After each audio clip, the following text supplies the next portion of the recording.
sebelumnya kita telah membahas dan memahami tentang antarmuka atau interface dari aplikasi Spark AR Studio. Nah, selanjutnya kita akan menggunakan Spark AR Studio lebih jauh lagi untuk membangun efek AR yang akan kita gunakan untuk filter Instagram ataupun Facebook. Oke, langkah pertama yang akan kita lakukan yaitu pertama teman-teman klik blank project yang di klik new project ini. Nah, nanti kita akan membuat sebuah project baru.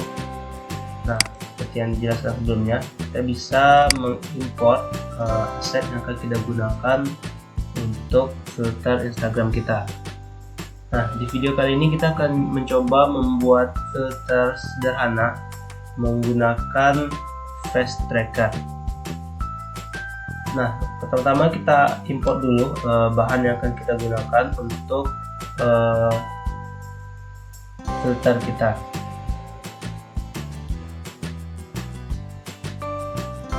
Kita bisa klik import from computer atau langsung seret aset yang akan kita gunakan di filter kita nantinya. Nah, sini kita tarik aja, otomatis nanti aset kita akan terimport ke dalam project.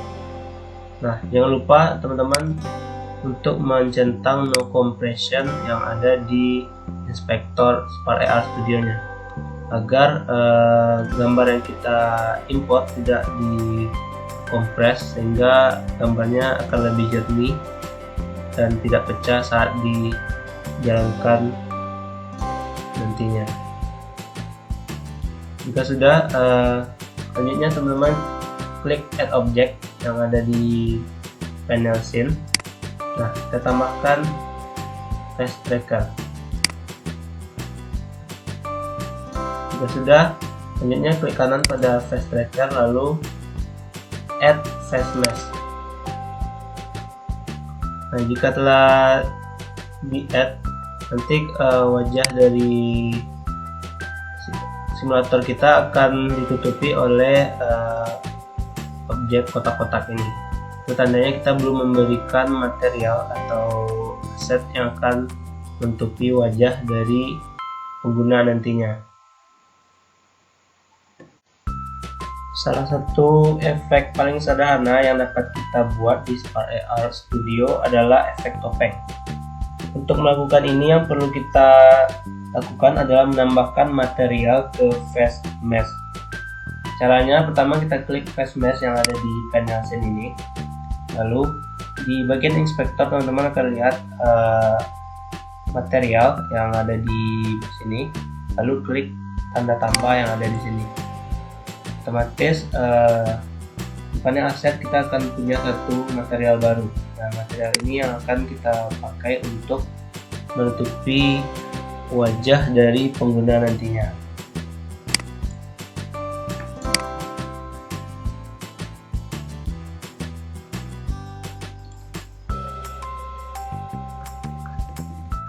Sebelumnya kita ubah dulu nama dari material yang baru kita buat tadi dengan cara klik dua kali pada materialnya lalu ubah namanya. Ini kita kasih nama face matte aja. Lalu pastikan pada aset kita dalam klik material face matte, dan teman-teman bisa lihat di bagian inspektor nanti kita bisa memilih shader type dari material yang kita pakai.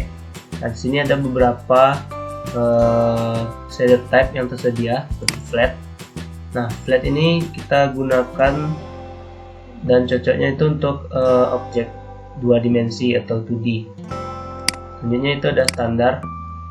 Untuk shader type standar ini lebih cocok kita gunakan untuk objek 3D karena di shader type standar ini dia akan menerima cahaya yang datang.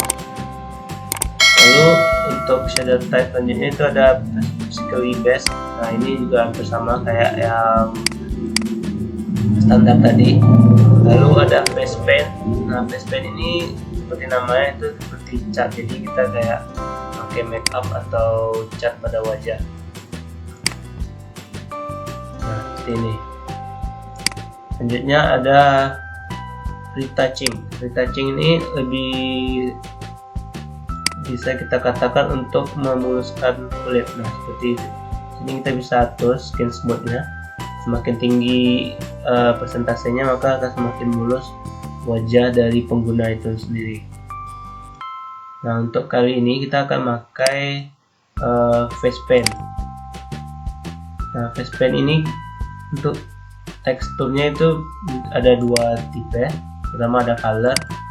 Nah, sini kita bisa ganti untuk face paintnya warna apa saja yang kita inginkan. Lalu klik OK. Dan teman-teman juga bisa atur opacity-nya. Ataupun kita bisa ubah teksturnya dengan gambar. Nah, untuk mengganti teksturnya dengan gambar, teman-teman klik pada bagian drop down di tekstur ini, lalu klik gambar yang kita miliki dan kita ekspor tadi ya, yang ada di Final Asset. Nah, sini kita punya pantai. Nah, otomatis pada wajah pengguna akan terpasang filter atau gambar dari aset yang kita import tadi. Pada face mesh ini kita tidak hanya bisa menambahkan aset dalam bentuk gambar statis saja, tapi kita juga bisa menambahkan dalam bentuk animasi. Jadi nanti pada bagian wajah ini akan terdapat animasi. Caranya bagaimana? Pertama, teman-teman klik pada bagian pojok kiri Add Asset. Nah, sini ada Animation Sequence. Lalu klik Animation Sequence dan beri namanya Face Animate. Nah, pada Face Animate ini kita perlu menambahkan pada inspektor, yaitu gambar yang akan kita jadikan animasinya. Caranya bagaimana? Jika teman-teman punya gambar atau asetnya, teman-teman bisa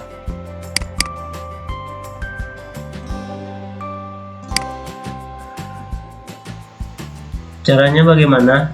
Jika teman-teman udah punya gambar sequence-nya, teman-teman bisa klik choose file, lalu select gambar yang akan kita jadikan animasi dari face mesh kita nantinya. Caranya teman-teman klik dan klik save, tahan save, lalu pilih beberapa image yang akan dijadikan animasinya, lalu klik open. Ya sudah.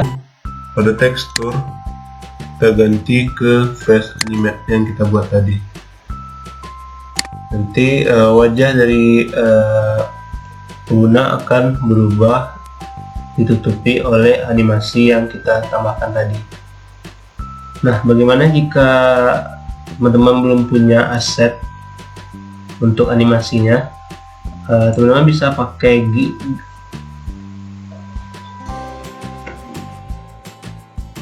jika proses import frame-nya sudah selesai, jangan lupa teman-teman klik no compression lagi pada bagian frame yang baru kita import tadi, agar gambarnya tidak pecah.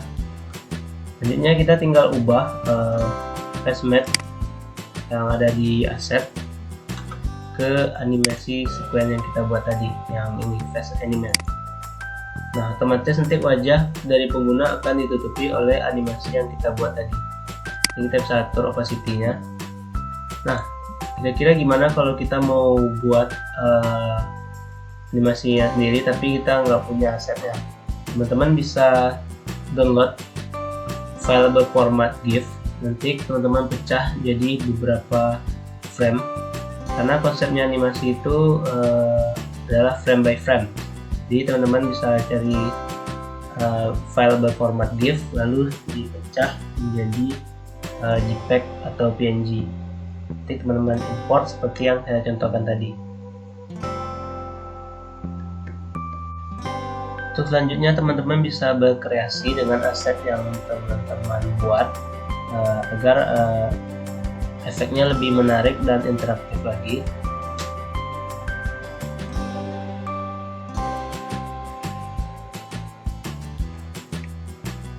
Cukup sekian tutorial untuk video kali ini, semoga bermanfaat dan teman-teman bisa mengerti Saya ucapkan sekian dan terima kasih.